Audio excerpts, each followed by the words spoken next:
ಯೇಸು ಕ್ರಿಸ್ತನ ಮಹಾಪರಿಶುದ್ಧ ನಾಮದಲ್ಲಿ ನಿಮ್ಮೆಲ್ಲರನ್ನು ವಂದಿಸುವಂತವನಾಗುತ್ತೇನೆ. Praise the lord. ಶಾಲೋಮ್. ಈ ಬೆಳಗಿನ ಜಾವದಲ್ಲಿ ವಾಕ್ಯ ಓದಿಕೊಳ್ಳೋಣ. ಯೆಶಾಯನು ಬರೆದ ಪ್ರವಾದನೆ ಗ್ರಂಥ 40ನೇ ಅಧ್ಯಾಯ 31ನೇ ವಚನ ಓದಿಕೊಂಡು ಸ್ವಲ್ಪತ್ತು ಧ್ಯಾನ ಮಾಡಿಕೊಳ್ಳುವಂತವರಾಗೋಣ. ಯೆಹೋವನನ್ನು ನಿರೀಕ್ಷಿಸುವವರು ಹೊಸ ಬಲವನ್ನು ಹೊಂದುವರು, ಹದ್ದುಗಳಂತೆ ರೆಕ್ಕೆಗಳನ್ನು ಚಾಚಿಕೊಂಡು ಏರುವರು, ಓಡಿ ದಣಿಯರು, ನಡೆದು ಬಳಲರು.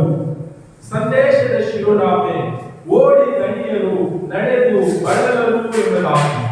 ಈ ವಾಕ್ಯದಲ್ಲಿ ನಾವು ನೋಡುವಾಗ ಯಾರು ಓಡುತ್ತಾ ಇದ್ದಾರೆ, ಯಾರು ದಣಿತಾ ಇದ್ದಾರೆ, ಅವರು ಬಳಲುತ್ತಾ ಇಲ್ಲ, ಅವರು ದಣಿತಾ ಇಲ್ಲ ಎಂಬುದಾಗಿ ವಾಕ್ಯದಲ್ಲಿ ನೋಡುತ್ತಾ ಇದ್ದೀವಿ.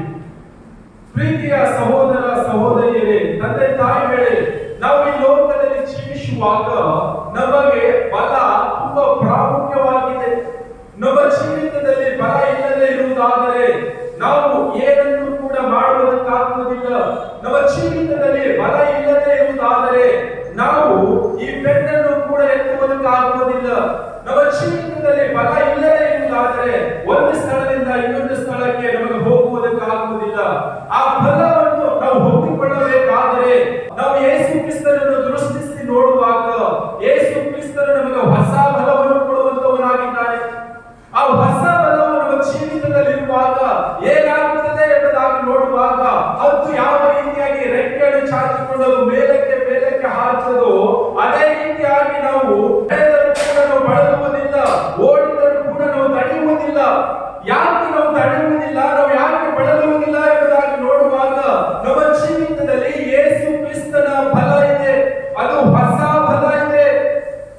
ಆ ಹೊಸ ಬಲವನ್ನು ನಾವು ಹೊಂದಿಕೊಳ್ಳುತ್ತಾ ಈ ಲೋಕದಲ್ಲಿ ಜೀವಿಸುವಾಗ ನಾವು ಓಡಿದರೂ ಕೂಡ ನಡೆಯುವುದಿಲ್ಲ, ನಡೆದರೂ ಕೂಡ ಬಳಲುವುದಿಲ್ಲ ಎಂಬುದಾಗಿ ವಾಕ್ಯ ಹೇಳ್ತಾ ಇದೆ. ನಮ್ಮ ಜೀವಿತದಲ್ಲಿ ಹೊಸ ಬಲ ಇದೆಯಾ? ನಾವು ಯೇಸು ಕ್ರಿಸ್ತನನ್ನು ನಿರೀಕ್ಷಿಸುತ್ತಾ ಆ ಬಲವನ್ನು ಹೊಂದಿಕೊಂಡು ನಾವು ಈ ಲೋಕದಲ್ಲಿ ಜೀವಿಸುತ್ತಾ ಇದ್ದೇವಾ? ನಮ್ಮನ್ನೇ ನಾವು ಪರೀಕ್ಷೆ ಮಾಡಿಕೊಳ್ಳೋಣ. ಒಂದು ಉದಾಹರಣೆ ನೋಡುವಾಗ, ಈ ಲೋಕದ ಜನರ ಮೇಲೆ ನಾನು ಆತುಕೊಳ್ಳುವಾಗ, ಈ ಲೋಕದ ಜನರು ನನಗೆ ಸಹಾಯ ಮಾಡದೆ ಹೋದರೆ ನಾನು ನಿರಾಶೆಗೆ ಒಳಗಾಗುತ್ತೇನೆ, ದುಃಖಕ್ಕೆ ಒಳಗಾಗುತ್ತೇನೆ, ನೋವಿಗೆ ಒಳಗಾಗುತ್ತೇನೆ. ಅದೇ ರೀತಿಯಾಗಿ ನಾವು ಈ ಲೋಕದ ಜನರಿಗೆ ಆತುಕೊಳ್ಳದ ಹಾಗೆ, ಈ ಲೋಕದ ಜನರಿಗೆ ನಿರೀಕ್ಷೆಯಿಂದ ನೋಡದ ಹಾಗೆ, ಯೇಸು ಕ್ರಿಸ್ತನನ್ನು ನಾವು ನಿರೀಕ್ಷೆಯಿಂದ ನೋಡುವಾಗ ಹೊಸ ಬಲವನ್ನು ಹೊಂದಿಕೊಳ್ಳುತ್ತೇವೆ. ಹದ್ದುಗಳ ಹಾಗೆ ರೆಕ್ಕೆಗಳನ್ನು ಚಾಚಿಕೊಂಡು ಮೇಲಕ್ಕೆ ಮೇಲಕ್ಕೆ ಏರುತ್ತೇವೆ. ಓಡಿದರೂ ಕೂಡ ದಣಿಯುವುದಿಲ್ಲ, ನಡೆದರೂ ಕೂಡ ಬಳಲುವುದಿಲ್ಲ ಎಂಬುದಾಗಿ ವಾಕ್ಯದಲ್ಲಿ ನೋಡುತ್ತಾ ಇದ್ದೇವೆ. ನಮಗೆ ಯಾಕೆ ಯೇಸು ಕ್ರಿಸ್ತನ ಹೊಸ ಬಲ ಬೇಕು ಎಂಬುದಾಗಿ ನಾವು ನೋಡುವಾಗ ನಮ್ಮ ಜೀವಿತದಲ್ಲಿ ಯೇಸು ಕ್ರಿಸ್ತನ ಬಲ ಇಲ್ಲದೆ ಇರುವುದಾದರೆ ನಮ್ಮ ಜೀವಿತದಲ್ಲಿ ಅನೇಕ ಕಷ್ಟಗಳು, ನಷ್ಟಗಳು, ದುಃಖ, ನೋವು, ಕಣ್ಣೀರು, ಅನಾರೋಗ್ಯ, ಹೇಳಿಕೊಳ್ಳಲಿಕ್ಕಾಗದೆ ಇರತಕ್ಕಂಥ ಕಷ್ಟಕರವಾದ ಜೀವಿತ, ಸೈತಾನನ ಶೋಧನೆ, ವಂಚನೆ, ಪಾಪದ ಜೀವಿತ, ನಾಶನ ಮಾರ್ಗ, ಇವೆಲ್ಲವೂ ಕೂಡ ನಮ್ಮ ಜೀವಿತದಲ್ಲಿ ಇರುವಂತದ್ದಾಗಿದೆ. ಒಂದು ವೇಳೆ ನಾವು ಯೇಸು ಕ್ರಿಸ್ತನನ್ನು ನಿರೀಕ್ಷಿಸುತ್ತಾ ನಾವು ಜೀವಿಸುತ್ತಾ ಇರುವುದಾದರೆ ಯೇಸು ಕ್ರಿಸ್ತನು ನಮಗೆ ಬಲವನ್ನು ಕೊಡುತ್ತಾನೆ. ಆ ಶೋಧನೆಯ ಜೀವಿತದಿಂದ ತಪ್ಪಿಸಿಕೊಳ್ಳುವಂತ ಜ್ಞಾನ ಕೊಡುತ್ತಾನೆ. ಆ ದುಃಖದಿಂದ ನಾವು ಪಾರಾಗಿ ಸಂತೋಷದ ಕಡೆಗೆ ನಡೆಯುವಂತೆ ನಮಗೆ ಯೇಸು ಕ್ರಿಸ್ತನು ಮಾಡುತ್ತಾನೆ.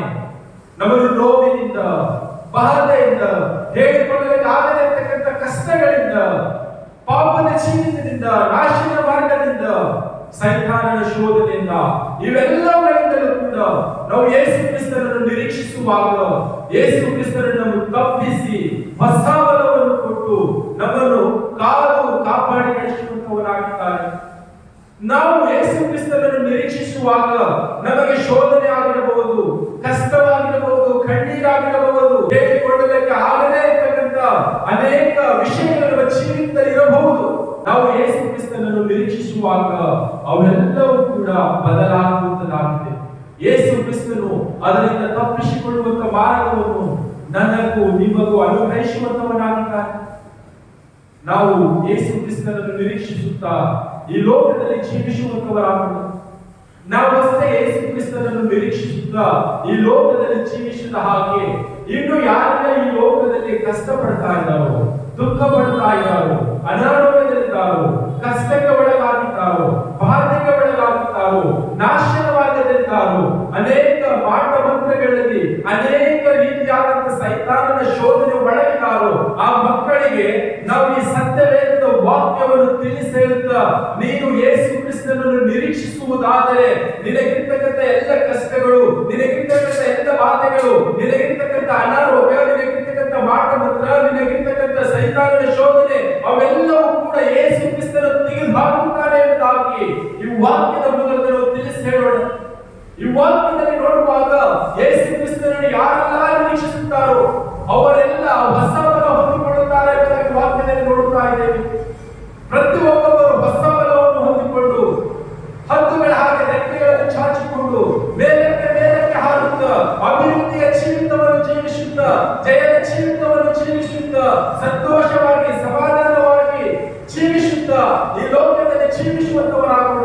ಈ ಲೋಕದಲ್ಲಿ ನಾವು ಏನೆಲ್ಲ ಪ್ರಯಾಸ ಪಡ್ತಾ ಇದ್ದೇವೋ, ಈ ಲೋಕದಲ್ಲಿ ನಾವು ಏನೆಲ್ಲ ಕಷ್ಟ ಪಡ್ತಾ ಇದ್ದೇವೋ ಅದೆಲ್ಲವೂ ಕೂಡ ನಾವು ಯೇಸು ಕ್ರಿಸ್ತನನ್ನು ನಿರೀಕ್ಷಿಸುವಾಗ ಅದು ನಮಗೆ ಯೇಸು ಕ್ರಿಸ್ತನು ಪ್ರಯಾಸ ಪಡುವುದಕ್ಕೆ ಬಿಡುವನಲ್ಲ, ಕಷ್ಟ ಪಡುವುದಕ್ಕಾಗಿ ಬಿಡುವವನಲ್ಲ.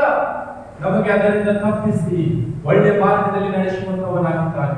ಆ ಒಳ್ಳೆ ಮಾರ್ಗದಲ್ಲಿ ನಾವೆಲ್ಲರೂ ಜೀವಿಸುತ್ತಾ ಯೇಸು ಕ್ರಿಸ್ತನನ್ನು ನಿರೀಕ್ಷಿಸುತ್ತಾ ಈ ಲೋಕದಲ್ಲಿ ಜೀವಿಸುವಂತವರಾಗೋಣ. ಕರ್ತನು ಈ ವಾಕ್ಯ ನಮ್ಮೆಲ್ಲರ ಆತ್ಮಗಳಿಗೆ ಆಶೀರ್ವದಿಸಲಿ. ಆಮೆನ್.